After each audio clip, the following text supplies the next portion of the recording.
Hello प्यारे दोस्त, welcome back to my YouTube channel target competition academy में आपका स्वागत है। और मैं यहाँ पे आपको बताने वाला हूँ एनसीईआरटी क्लास 10th का mathematics. NCERT class 10th mathematics, वो भी कंप्लीट मैथमेटिक्स और हिंदी मीडियम में। पिछले वीडियो में हम लोग कवर कर चुके हैं प्रश्नावली 1.1 आपका कवर हो गया है, और आज हम लोग पढ़ेंगे प्रश्नावली 1.2 कवर किया जाएगा। तो चलिए क्लास को शुरू किया जाता है। तो प्रश्नावली पढ़ने से पहले हमको कुछ टॉपिक यहाँ पे पढ़ने होंगे। तो पहला है कि अंक गणित की आधारभूत प्रमेय यानी फंडामेंटल थियरम ऑफ मैथ, अंकगणित की आधारभूत प्रमेय यानी फंडामेंटल थियरम ऑफ अर्थमेटिक। सबसे पहले आपको ये जानना है कि ये आधारभूत यानी कि फंडामेंटल थियरम क्या है। ठीक ना, चलिए शुरू किया जाए। देखिए पहले इसका स्टेटमेंट पढ़िए। स्टेटमेंट ये कह रहा है कि प्रत्येक भाज्य संख्या, कैसी संख्या, भाज्य संख्या को अभाज्य गुण संख्याओं के एक गुणनफल के रूप में व्यक्त यानी गुणनखंडित किया जा सकता है, और यह गुणनखंड अभाज्य गुणनखंडों के आने वाले क्रम के बिना अद्वितीय होता है यानी यूनिक वे में होता है। अब चलिए मैं आपको समझाता हूँ। देखिए संख्याएं बांटी गई तो बहुत सारे क्लासिफिकेशन हुए। तो उसमें एक क्लासिफिकेशन था भाज्य संख्या और एक था अभाज्य संख्या। ठीक ना, तो सबसे पहले ये हम समझ लेते हैं कि आखिर ये भाज्य क्या है।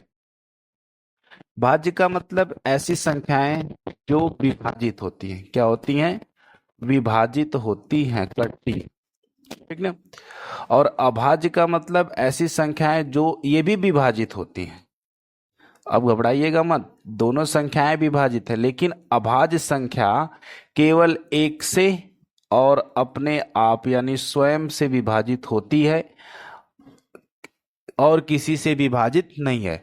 तो अभाज्य संख्या के केवल दो गुणनखंड होते हैं। पहला गुणनखंड क्या होता है? एक होता है, और दूसरा गुणनखंड क्या होता है? वह स्वयं संख्या होती है। लेकिन भाज्य संख्या में दो से अधिक गुणनखंड होते हैं, दो से अधिक गुणनखंड होते हैं। कितने? दो से अधिक गुणनखंड होते हैं। जैसे एक तो रहेगा ही, स्वयं संख्या भी रहेगी, इसके अतिरिक्त कोई अन्य संख्या होगी, कोई अन्य संख्या जो इसको विभाजित करेगी। क्या करेगी? विभाजित करेगी। लेकिन अभाज्य में ऐसा नहीं होता है। अभाज्य संख्याएं कौन कौन सी होती? जैसे 2 है, 3 है, 5 है, 7 है, 11 है, 13 है, 17 है, 19 है, ठीक ना, 23 है, 29 है। ये सब क्या है? अभाज्य संख्याएं हैं। और भाज्य संख्या जैसे आपका 4 ले लीजिए, तो 4 1 से भी कटेगा, 4 जो है 2 से भी कटेगा, और 4 जो है 4 से भी कटेगा। तो इस वजह से 4 भाज्य है। लेकिन अगर 3 को लिया जाए तो 3 केवल 1 से कटेगा या फिर केवल और केवल 2 से कटेगा। ये आप जानते होंगे। अब जैसे मान लीजिए एक एग्जाम्पल यहाँ पे है 210, इसका हम करते हैं अभाज्य गुणनखंड। तो पहले 2 से काटिए, ये आ जाएगा 105। फिर 3 से काटिए, 3 त्रिका 9 और 3 पंजे 15। फिर 5 से काटिए, 5 सत्ते 35, और फिर 7 से काटिए, 7 एकम 7। यानी 210 बराबर लिखा जा सकता है 2 गुणे 3 गुणे 5 गुणे 7। ये इसका अभाज्य गुणनखंड है। ये कक्षा 7वीं 8वीं में पढ़ाया जाता है। अब ये यूनिक वे है, केवल एक ही तरीका है 210 को अभाज्य गुणनखंड के रूप में केवल इसी तरीके से लिख सकते हैं, और कोई तरीका नहीं है। बल्कि इसका क्रम आप बदल दीजिए, कोई फर्क नहीं पड़ता। 7 5 3 और 2 कर दीजिए, या ऐसे कर दीजिए 2 गुणे 5 गुणे 7 गुणे 3 कर दीजिए, लेकिन संख्याएं यही रहेंगी। तो इसका मतलब, कहने का मतलब है कि कोई भी भाज्य संख्या को अभाज्य गुणनखंडों के गुणनफल के रूप में व्यक्त किया जा सकता है, और यह क्रम अगर बदल दिया जाए या क्रम बदलने को छोड़ दिया जाए तो ये यूनिक वे है, एक ही तरीका है। और इस विधि को अभाज्य गुणनखंड विधि कहते हैं। क्या कहते हैं? अभाज्य गुणनखंड विधि कहा जाता है। हो गया, समझ में आ गया होगा। आगे चलते हैं। अब इस पर एक प्रमेय है, इस पर एक प्रमेय यहाँ पे आपको समझनी है। प्रमेय ये है कि संख्याओं 4 के पावर n, ये है 4 टू द पावर n, 4 के पावर n पर विचार कीजिए, जहां n क्या है? एक प्राकृत संख्या। प्राकृतिक संख्या का मतलब 1 होगा, 2 होगा, 3 होगा, 4 होगा, डॉट डॉट डॉट ऐसे अनंत तक हो सकता है। जांच कीजिए कि क्या कोई ऐसा मान है, इस प्राकृतिक संख्या में कोई ऐसा मान है किसका, यन का कोई ऐसा मान है जिसके लिए 4 के पावर यन अगर रखा जाए, 4 के पावर यन रखा जाए तो ये जो है शून्य पर समाप्त हो, शून्य पर समाप्त हो। जैसे कि मान लीजिए अगर हम 5 के पावर 2 किए करेंगे तो 5 गुणे 5 हो गया, और इसी तरह से 4 के पावर 2 करेंगे तो 4 गुणे 4 हो गया, 4 के पावर 3 करेंगे तो 4 गुणे 4 गुणे 4 हो गया। कहने का मतलब है कि ये पावर अगर प्राकृतिक संख्या है, 4 के पावर n प्राकृतिक संख्या है, n का मान 1 2 3 डॉट डॉट ऐसे रखा जाए, तो क्या कभी ऐसा होगा कि ये जो इसका हल आएगा, इसका जो हल आएगा, आंसर आएगा, उसमें इकाई का अंक शून्य होगा, इकाई शून्य होगी? क्या कभी ऐसा होगा? इसको जानना है, ठीक ना। चलिए समझा जाए, देखा जाए होता है कि नहीं होता है। पहले इसको क्लियर किया जाए।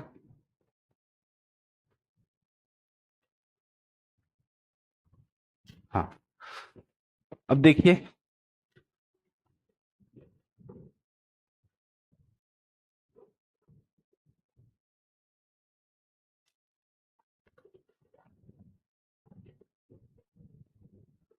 चलिए इसको शुरू किया जाता है, ठीक ना। पहले इसको थोड़ा सा क्लियर कर लिया जाए बोर्ड को। ये हो गया आपका क्लियर, ठीक ना। हम्म, अब देखिए क्या करना है हमको कि यदि 4 के पावर n शून्य पर समाप्त होगी, शून्य पर समाप्त होगी, तो अगर शून्य पर समाप्त होगी तो वह 5 से अवश्य विभाजित होगी, 5 से अवश्य विभाजित होगी। आपको यही सब समझना है टॉपिक, ठीक ना। देखिए कहने का मतलब 5 से कौन कौन सी संख्याएं विभाजित होती हैं? ऐसी संख्या जिसके लास्ट में 0 हो या 5 हो तो वो 5 से विभाजित होती है। अगर 4 के पावर n को सॉल्व करने पर इकाई के अंक में 0 आ रहा है तो इसका मतलब वो संख्या जो है 5 से जरूर कटेगी, 5 से जरूर कटेगी। जैसे मान लीजिए अगर 4 के पावर n का मान 40 आ जाए तो इसको आप काटेंगे तो ये 5 से कटेगा, ठीक ना। यही कहने का मतलब है कि 5 से वो संख्या जरूर कटती है। समझ में आ गया। अब आपको क्या करना है कि चलिए देखिएगा, 5 से अगर विभाजित हो रही है तब जाके वो शून्य पर समाप्त होगा, ये तो फैक्ट हो गया। परंतु चलिए देखा जाए, 4 के पावर n को लिखा जा सकता है 2 गुणे 2 के पावर n, लिख सकते हैं या नहीं? ईमानदारी से बताइएगा। 4 को हमने लिख दिया 2 गुणे 2 और पूरे के पावर n। अब इसको लिख सकते हैं 2 के पावर 2 और इसके पावर n, ठीक ना। अगर घात के ऊपर घात है तो घातों का आपस में गुणा कर दिया जाता है और यहां पे आपको मिल गया 2 के पावर 2 n। ठीक। अब आपको क्या करना है कि 4 के गुणनखंड में देखिए जरा समझिएगा, n का मान अगर 1 रखा जाए तो 2 के पावर 2, n का मान अगर 2 रखा जाए तो 2 के पावर 4, n का मान अगर 3 रखा जाए तो 2 के पावर 6, n का मान अगर 4 रखा जाए तो 2 के पावर 8 ऐसे प्राप्त होने लगेंगे। ठीक है, इससे यहाँ पे अगर आप n का मान रखेंगे तो इस तरह की चीजें प्राप्त होने लगती है। तो आपको क्या समझ में आ रहा है, इसमें अगर इसको सॉल्व किया जाए तो 2 गुणे 2 होगा, इसको सॉल्व किया जाए तो 2 गुणे 2 गुणे 2 गुणे 2 होगा। इसका मतलब ये है, अर्थात 4 के पावर n में केवल 2 के गुणनखंड होंगे, केवल 2 के गुणनखंड होंगे। केवल कौन सा गुणनखंड होगा, 2 ही होगा, अभाज्य संख्या, और कोई भी संख्या नहीं होगी। तो जब 5 आ ही नहीं रहा तो विभाजित 0 नहीं आएगा। अतः 4 के पावर n में n का कोई मान रखने पर, n का प्राकृतिक मान रखने पर, प्राकृतिक मान रखने पर शून्य पर समाप्त नहीं होगी, शून्य पर समाप्त नहीं होगी, ये शून्य पर समाप्त नहीं होने वाला है। क्लियर, समझ में आ गया होगा। अब चलेंगे हम लोग प्रश्नावली 1.2 की तरफ। प्रश्नावली 1.2 में केवल आपका केवल अभाज्य गुणनखंड है, इसको हल करना है। समझ में आ रहा है। देखिए प्रश्नावली 1.2 क्या कह रहा है। पहला क्वेश्चन आपका है कि निम्नलिखित संख्याओं को अभाज्य गुणनखंडों के गुणनफल के रूप में व्यक्त कीजिए। यानी अभाज्य गुणनखंड करना है। पहला है आपका 140। तो ऐसे लिखिए, 140 को एक लाइन इधर से खींचिए, एक लाइन इधर से। पहले ये 2 से कटेगा तो 2 से काटिए, 2 सत्ते 14, 0 बचा। फिर 2 से काटिए तो ये आ जाएगा 35। फिर 5 से काटेंगे तो 5 सत्ते 35, फिर 7 से कटेगा, 7 एकम 7। यानी 140 का गुणनखंड हो गया 2 गुणे 2 गुणे 5 गुणे 7। इसका मतलब इसको 2 बार है तो लिख सकते हैं 2 के पावर 2, 2 के पावर 2 गुणे 5 गुणे 7। ये इसका हो गया अभाज्य गुणनखंड। अब इसमें देखिए 5 आ रहा है, इसमें 5 आ रहा है कि नहीं। तो जब 5 आएगा तो संख्या कहाँ समाप्त हो रही है, 0 पर समाप्त हो रही है। क्लियर। अब दूसरा चलिए, दूसरा क्वेश्चन इसका है कि 156 है, 156, लास्ट में 6 है तो 2 से कटेगा, 2 सत्ते 14, 1 से फल बचेगा, 15 हो जाएगा, 2 अट्ठे 16, 78 आ गया। ठीक ना। फिर 2 से काटिए, 78 को 2 से जब भाग देंगे तो 39 आएगा। फिर आप 9 और 3 को जोड़िए तो 12 आ गया, 12 आ गया मतलब 3 से कटेगा, 3 एकम 3, 3 तिरिका 9, और ये फिर कटेगा 13 से, 13 एकम 13। तो इसका गुणनखंड हो गया 156 बराबर, इधर कितना आया, 2 गुणे 2 गुणे 3 गुणे 13, 2 गुणा 2 गुणा 3 गुणा 13। अब 2 के पावर 2 कर दीजिए, 2 बार है तो 2 के पावर 2 गुणे 3 गुणे 13। समझ में आ गया। ये आपका दूसरा क्वेश्चन हो गया। अब आगे चलेंगे, इसी का तीसरा क्वेश्चन है 38-25। 38-25 इसका करना है आपको गुणनखंड। तो लास्ट में 5 है तो पहले ये 5 से तो कटेगा ही, पहले इसके अंकों को जोड़ लिया जाए कि ये कटता है 3 से या नहीं। जोड़िए, 5 दूनी 10, 8 18 और 3 21। 21 जो है 3 से कटता है, इसका मतलब ये पूरी संख्या 3 से कटेगी। 3 एकम 3, 3 दूना के 6, 3 सत्ते 21 और 3 पचे 15, कट गया। फिर 3 से काटिए, 3 चौको 12, 3 दूना के 6 और 3 पचे 15, कट गया। अभी फिर ट्राई करिए 3 से कटेगा कि नहीं, 5 4 9 2 11। अब 3 से नहीं कटेगा तो 5 से कटेगा, 5 और 8 40, 2 42, 5 पचे 25। फिर 5 से काटिए तो 17 आ गया, और 17 जो है ये केवल 17 से कटना है। तो इसका गुणनखंड हो गया 38 25 बराबर क्या मिला है 3 × 3 × 5 × 5 × 17। इसको ऐसे भी लिख सकते हैं 3 के पावर 2 दो बार है 5 के पावर 2 × 5 के पावर 2 × 17 इस रूप में लिखा जा सकता है। अब आपका चौथा क्वेश्चन है 5005। कितना है 5005। पहले जोड़ लीजिए 5 5 10 होगा 3 से नहीं कटेगा तो 5 से कटेगा ठीक ना। काटिए 5 × 1 = 5 0 0 1। अब ये किससे कटेगा ये कटेगा 7 से 1001 किससे कटता है 7 से कटता है 7 × 1 = 7 2 बचा 7 चौक 28 3 बचा 143। 143 कितने से कटेगा बच्चों 11 से कटेगा 11 × 1 = 11 और 3। अब ये 13 से कटेगा 13 × 1 = 13।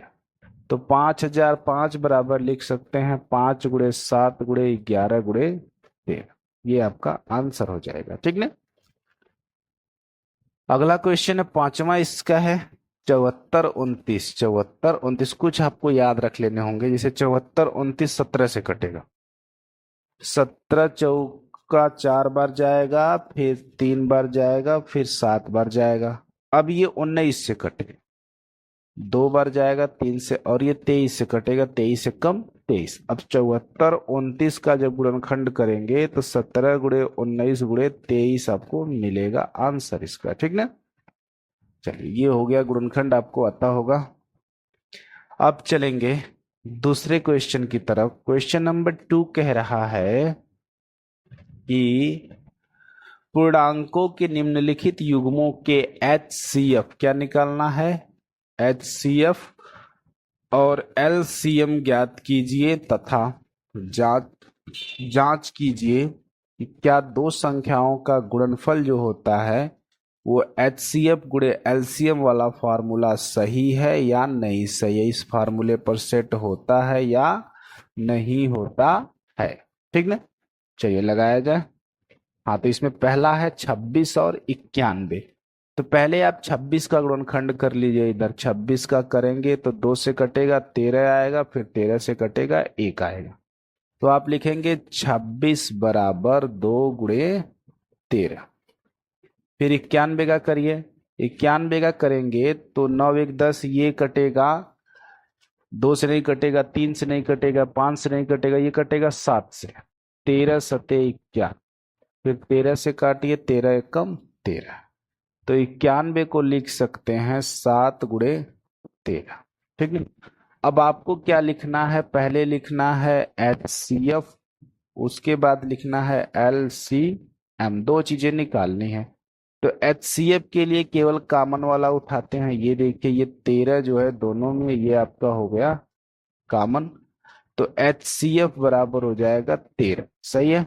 LCM लिखना है तो जो कॉमन वाला है वो भी ले उसमें से एक ही बार लेंगे और दो जो बचा है उसको लेंगे। जैसे यहाँ पे 2 बच गया फिर 7 बच गया फिर 13 बच गया ठीक ना। 13 अब कॉमन है तो 13 को 2 बार नहीं एक ही बार लिखा जाएगा ठीक ना। अब गुणा करेंगे 13 सते 91 91 दूना 182 यानी LCM आ गया 182 और HCF कितना है 13 है। LCM 182 और HCF 13। अब हमको करनी है जांच। क्या करनी है जांच करिए। तो जांच कैसे करेंगे देखिएगा। जांच करने का तरीका ये है कि फर्स्ट नंबर यानी पहली संख्या गुणे दूसरी संख्या बराबर HCF × LCM। तो पहली संख्या यहाँ पे है आपकी 26 और दूसरी संख्या है आपकी 91 बराबर करिए। HCF कितना आया है 13 LCM कितना आया है 182।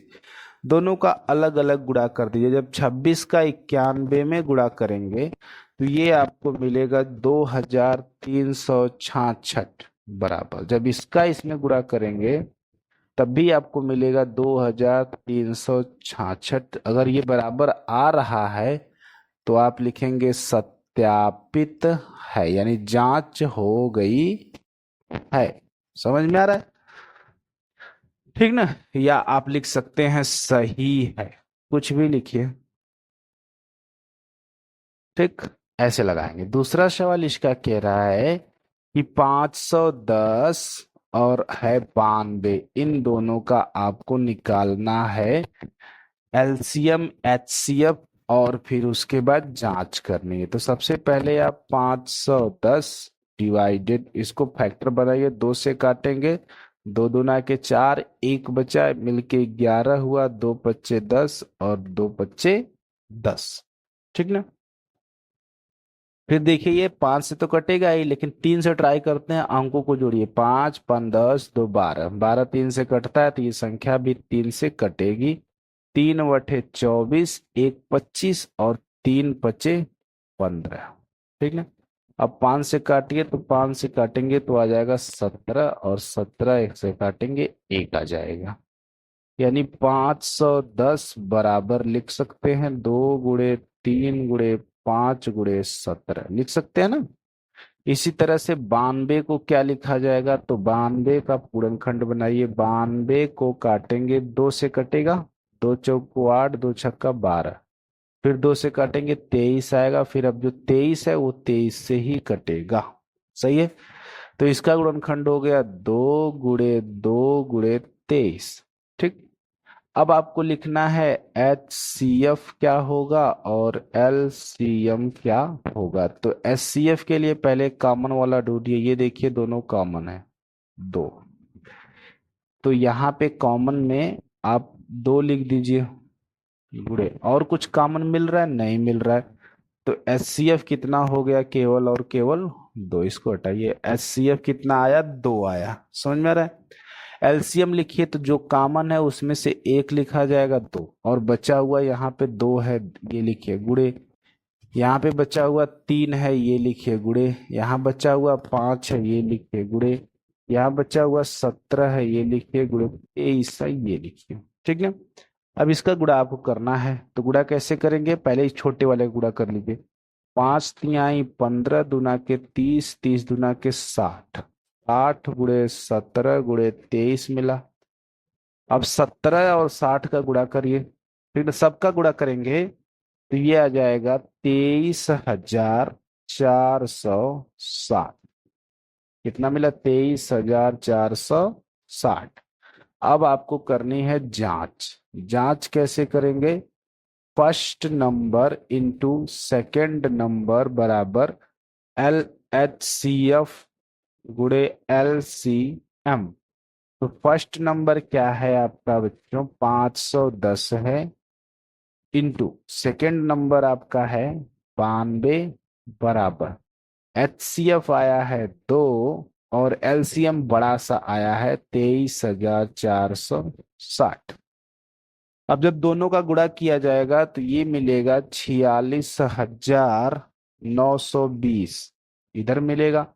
जब इधर गुणा किया जाएगा ये वाला, तब भी मिलेगा 46,920। तो इसका मतलब ये सही है। समझ गए? ये हो गया। क्वेश्चन नंबर 3 की तरफ चलेंगे, एक आध आप भी लगाइएगा अपने से। क्वेश्चन नंबर 3 में पहले 336 का गुणनखंड बनाइए और फिर 54 का गुणनखंड बनाइए। ठीक ना? दोनों का गुणनखंड बनाइए। आइए देखा जाए। 336 का जब आप गुणनखंड बनाएंगे तो ये 2 से काटिए, 2 एक कम 2, 2 छक्का 12 एक 13, और मिला 2 अठे 16। फिर 2 से काटिए, 2 अठे 16, 2 चौको 8, फिर 2 से काटिए, 2 चौको 8, 2 दूना के 4, फिर 2 से काटिए तो आ जाएगा 21, फिर 3 से काटिए तो आ जाएगा 7, फिर 7 से काटिए तो आ जाएगा 1। यानी 336 बराबर 2 गुणा 2 गुणे 2 गुणे 2, 4 बार 2 है यहाँ पे, 1 2 3 और 4, फिर गुणे 3 है, फिर गुणे 7। इसी तरह से 54 का बनाइए, तो 54 में हो जाएगा, 2 से काटेंगे 27 आएगा, 3 से काटेंगे 9 आएगा, 3 से काटेंगे 3 आएगा, फिर 3 से काटेंगे 1 आएगा। यानी 54 बराबर मिल गया 2 गुणे 3 गुणे 3 गुणे 3, यही मिला ना? अब आपको लिखना है HCF और आपको लिखना है LCM। कैसे लिखेंगे? HCF कैसे लिखा जाएगा? आपको कॉमन वाला छांटना है। यहाँ पे ये देखिए दो एक बार कॉमन है, फिर इसके बाद नीचे दो नहीं है लेकिन तीन ऊपर भी है तीन नीचे भी है, ठीक ना। तो कॉमन वैल्यू आपको मिल गई दो और तीन, यानी HCF हो गया 6। अब LCM के लिए जो कॉमन है वो तो लिखना ही है, दो गुणे जो बचा हुआ है वो भी लिखना है, तीन बार दो और बचा है, दो गुणे दो गुणे दो हो गया। फिर तीन कॉमन है ये लिखना है, फिर दो तीन बचा हुआ है ये दोनों भी लिखना है, और गुणा सात बचा है वो भी लिखना है। गुणा करिए, दो दूना के चार, दूना के आठ, दूना के 16 गुणे तीन त्रिक के 9 त्रिक 27 और गुणे 7, ठीक ना। जब गुणा करेंगे तो मिलेगा 3024। अब मैंने कहा जांच करिए इसकी। जांच कैसे करेंगे? फर्स्ट नंबर गुणे सेकंड नंबर बराबर LCM गुणे HCF। कुछ भी आप आगे पीछे लिख सकते हैं। फर्स्ट नंबर क्या है? 336। सेकंड नंबर क्या है? 54। LCM है 6 और HCF है 3024। तो जब गुणा करेंगे तो ये आएगा 18,144। इधर भी मिलेगा 18,144, यानी सत्यापित है। सत्यापित है या सही है। ये हो गया आपका तीसरा क्वेश्चन, ठीक ना। अब आगे चलेंगे।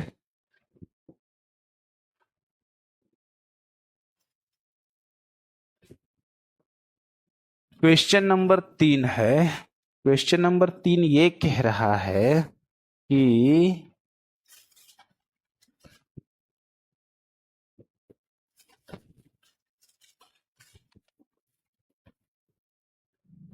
क्वेश्चन नंबर 3, एक मिनट थोड़ा सा टाइम दीजिएगा मुझको।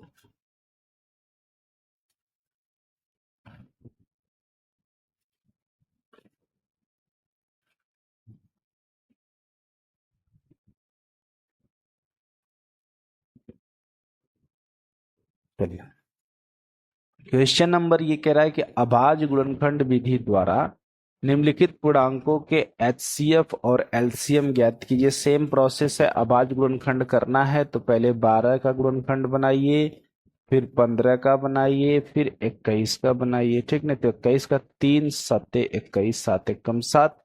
15 का 3 पचे 15, 5 एकम 5। 12 का 2 छक्का 12, 2 तीन 6, 3 एकम 3। तो 12 बराबर आप लिख सकते हैं 2 गुणे 2 गुणे 3, और 15 बराबर लिख सकते हैं 3 गुणे 5, 3 गुणे 5, और 21 बराबर लिख सकते हैं 3 गुणे 7, ठीक ना। अब जो कॉमन है उसको एक साथ करिए, ये रहा कॉमन आपका 3।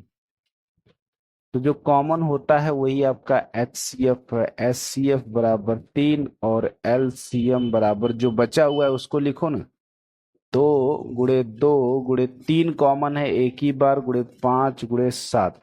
गुणा करिए, 5 सत्ते 35, 35 दूना के 70, 70 दूना के 140, 14 तिया 42, कितना आ गया? 420। कितना आ रहा है? 420। तो LCM हो गया 420 और HCF हो गया 3। सही है। आगे चलेंगे। अगला क्वेश्चन कह रहा है कि 17, 23 और 29 से कुछ नहीं करना है। 17 अभाज्य है तो 1 गुणे 17 हो जाएगा। 23 अभाज्य है तो 23 का 1 गुणे 23 हो जाएगा। 29 अभाज्य है तो 1 गुणे 29 हो जाएगा। कॉमन वैल्यू कौन सी आ रही है? एक आ रही है, सब में कॉमन वैल्यू है ना एक। तो आपका HCF हो जाएगा 1 और LCM हो जाएगा, गुणा करिए ना, 17 गुणे 23 गुणे 29, गुणे 1 को भी रख लीजिए, कोई फर्क नहीं पड़ेगा। जब ये गुणा करेंगे तो आएगा 11,339। तो LCM HCF ऐसे लगाएंगे आप, ठीक ना। अगला देखिए, इसका तीसरा क्वेश्चन है 8, 9, 25। तो 8 का फैक्टर बनाइए तो 2 गुणे 2 गुणे 2। 9 का फैक्टर बनाइए तो 3 गुणे 3। 25 का फैक्टर बनाइए तो 5 गुणे 5। कोई कॉमन नहीं है सब में, लेकिन एक कॉमन है, गुणा एक कर सकते हैं। तो कॉमन वैल्यू आपको जो मिलेगी वो एक मिल रही है। कॉमन वैल्यू क्या मिल रही है? 1 मिल रही है। इसका मतलब जो HCF होगा इन नंबर का, HCF 8, 9, 25 का HCF होगा 1। और LCM लिखने का तरीका ये है, 8, 9, 25 का LCM होगा, कॉमन जो है उसको लिख दीजिए, यानी 2 गुणे 2 गुणे 2 गुणे 3 गुणे 5 गुणे 5 गुणा करिए। 5 तिया 75, 75 आसानी से गुणा करिए। देखिए ऐसे गुणा करने 5 × 5 = 25, और छोटे वाले में जाइए, 25 दूना के 50, दूना के 100, दूना के 200, 2×3 = 600, 6 दूना के 1200। तो ये HCF कितना आ गया?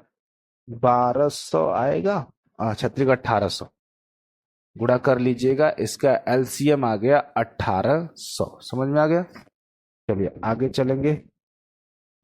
अगला क्वेश्चन है हमारा, देखिए ये क्वेश्चन जो लिखने का तरीका मैं आपको बताया ना, वो ऐसे होता है। क्वेश्चन कह रहा है कि HCF जो है 306, 657 बराबर कितना है? n। तो आपसे पूछ रहा है LCM बता दो कितना होगा। तो फार्मूला वही फटाक से लगाइए, ठीक ना। फार्मूला कौन सा लगाएंगे? HCF LCF वाला लगाइए, यानी कि फर्स्ट नंबर गुणे सेकंड नंबर बराबर HCF गुणे LCM। सबकी वैल्यू पुट कर दीजिए। फर्स्ट नंबर 306, सेकंड नंबर 657 बराबर HCF 9 गुणे LCM। तो अब यहाँ पे LCM निकालना है। LCM बराबर ये, इसको जैसे वैसे रहने दीजिए, केवल इधर कर दीजिए 300 गुणे 657 बटा ये 9 गुणे के रूप में इधर आएगा, तो भाग के रूप में हो जाएगा। देखिए 9 से दोनों कटेंगे, 9 से दोनों कटेंगे, लेकिन एक को काट देते हैं, छोटे वाले को काटिए तो यह आ जाएगा 34 गुणे 657। अब गुणा करेंगे तो LCM निकल के आएगा 22,338। गुणा करके एक बार देख लीजिएगा, ये आपका हो गया LCM 306, 657 बराबर आ गया 22,338। ठीक, ये हो गया क्वेश्चन नंबर 4। अब आ जाइए, 2-3 क्वेश्चन और हैं। क्वेश्चन नंबर 5 है, कह रहा है कि जांच कीजिए क्या क्या किसी प्राकृतिक संख्या n के लिए 6 के पावर n 0 पर समाप्त हो सकती है। ये तो हम पीछे ऐसा क्वेश्चन में बताया हूं, इसका आंसर लिखेंगे 6 के पावर n 0 पर समाप्त होगा यदि 0 पर समाप्त होगी, यदि ऐसा हो, यदि 5 इसका गुणनखंड होगा, 5 इसके गुणनखंड में शामिल होगा, खंड में शामिल होगा। अगर 5 जो है इसके गुणनखंड में शामिल होगा तभी तो ये 0 के बराबर होगा, नहीं तो नहीं होगा। चूंकि अब बदलते हैं, 6 के पावर n बराबर लिख सकते हैं 2 गुणे 3 के पावर n लिख सकते हैं, 2 गुणे 3 के पावर n लिख सकते हैं। समझ में आ रहा है? 6 को आप बदल दीजिए 2 गुणे 3 के पावर n, अर्थात 2 के पावर n गुणे 3 के पावर n हो जाएगा अलग अलग।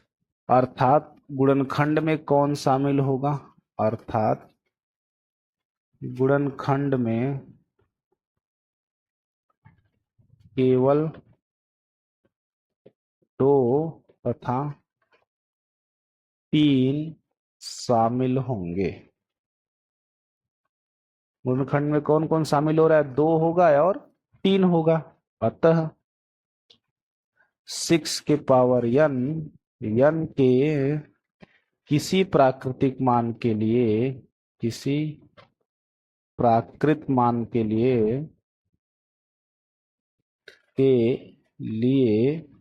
0 पर समाप्त नहीं होगी, 0 पर समाप्त नहीं होगा। ठीक ना, बहुत सिंपल सा टॉपिक होता है। अगर यहाँ गुणनखंड में 5 आएगा तब होगा, नहीं होगा तो नहीं होगा। यहाँ पे आप देख रहे हैं गुणनखंड में केवल 2 है, 2 के पावर n का मतलब 2 गुणे 2 कितनी बार? 3 के पावर n का मतलब 3 गुणे 3 के रूप में ही चलेगा, तो इसलिए ये कभी भी 0 पे समाप्त नहीं होगा। ठीक ना। अगला क्वेश्चन है क्वेश्चन नंबर 6। व्याख्या कीजिए कि 7 गुणे 11 गुणे 13 और प्लस 13 तथा 7 गुणे 6 गुणे 5 गुणे 4 गुणे 3 गुणे 2 गुणे 1 और प्लस 5 भाज्य संख्याएं क्यों हैं? भाज्य संख्याएं क्यों हैं? ठीक है। अब देखिए, दोनों संख्या को कुछ ऐसे लिखते हैं। पहली संख्या है 7 गुणे 11 गुणे 13 और प्लस 13, और दूसरी संख्या को इधर लिखते हैं 7 गुणे 6 गुणे 5 गुणे 4 गुणे 3 गुणे 2 गुणे 1 और प्लस 5। तो यहां से यहां तक का रूप देखिए, कोई भी संख्या रही होगी वो 7 से भी कटी होगी, 11 से भी कटी होगी, 13 से भी कटी। ठीक। अगर ये संख्या को हम a मान लें, a बराबर, इसको हम लिख दें b q और प्लस 3, इसको भी लिख सकते हैं a बराबर बी क्यू प्लस, सॉरी 13, यहाँ पे 13 है और बी क्यू प्लस 15 यहाँ पे है। ठीक। ये दोनों संख्याएं बी क्यू प्लस आर की हैं, बी क्यू प्लस आर के रूप में है, जो आप यूक्लिड पढ़े हैं एक्सरसाइज 1 में, उस रूप में है। ठीक ना। अर्थात इनका भाजक जो है क्यू है। क्यू कोई न कोई भाजक है, कोई न कोई भाजक है। क्यू से ये कटेंगी, भाजक है। अतः संख्याएं क्या है? भाज्य है। संख्याएं भाज्य हैं। ठीक ना। भाज्य क्यों? अब प्लस 5 बचा है तो इसका मतलब कटेगा ही, 5 से एक बार कटा है। 13 है तो ये भी कटेगा। ठीक ना। आसान है, कुछ करना है नहीं आपको। लास्ट क्वेश्चन इस चैप्टर का, किसी खेल के मैदान के चारों ओर, जैसे ये खेल का मैदान है और इसके चारों एक वृत्ताकार रास्ता बना हुआ है। इस मैदान का चक्कर लगाने में, यहां से चक्कर लगाना है, सोनिया को 18 मिनट लगते हैं। सोनिया को कितने लगते हैं? 18 मिनट। जबकि इसी मैदान का चक्कर लगाने में रवि को कितने लगते हैं? 12 मिनट। अब दोनों या एक ही साथ एक ही स्थान पर चलना प्रारंभ करते हैं ऐसे, तो बताइए कितने समय बाद पुनः प्रारंभिक स्थान पर ये दोनों मिलेंगे। ठीक ना। तो जब ऐसा पूछा जाए कितने समय बाद प्रारंभिक स्थान पे मिलेंगे, तो देखिए लॉजिक समझिएगा। ये 18 मिनट में एक बार रहेगा, फिर अगले 18 मिनट में दूसरा राउंड। इसका मतलब जहां पे कॉमन टाइम लगेगा वही आपको ज्ञात करना है। तो आप क्या निकाल लीजिए? इसका एलसीएम निकाल लीजिए। 18 का अगर फैक्टर बनाएंगे 2 गुणे 3 गुणे 3 बचेगा। 12 का फैक्टर बनाएंगे 2 गुणे 3 गुणे 4 बचेगा। एलसीएम निकालेंगे तो यहाँ पे जो कॉमन है उसको एक ही बार लिखेंगे, कॉमन को एक ही बार लिखेंगे, यानी 2 गुणे 3, एक 3 बचा। ये, अरे ये मैं क्या लिखा हूँ, 2 3 6 6, यहाँ पे 2 आएगा, गुणे 3 गुणे 2 बचा आपका। गुणा करिए, 3 दूना के 6, 6 18 दूना के 36, 36 मिनट, यानी 36 मिनट बाद वे पुनः एक दूसरे से मिलेंगे, एक दूसरे से मिलेंगे। देखिए कैसे, सोनिया चलेगी तो 18 मिनट में एक राउंड पूरा यहाँ आ गई, फिर अगले 18 मिनट में एक राउंड यहाँ पे आ गई, 36 मिनट हो गया।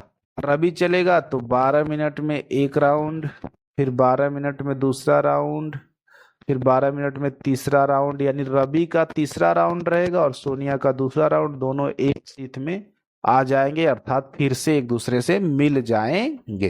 ठीक ना। तो ये हो गया आपका एक्सरसाइज 1.2। अगर आपको वीडियो पसंद आया है तो लाइक कर दीजिएगा, चैनल को सब्सक्राइब कर दीजिएगा, शेयर कर दीजिएगा, बेल आइकन को दबा दीजिएगा। आने वाली वीडियो का नोटिफिकेशन आपको मिलता रहेगा। प्यारे बच्चों, मिलेंगे अगले क्लास में अगले चैप्टर के साथ। तब तक पढ़ाई आप लोग करते रहिए। ओके।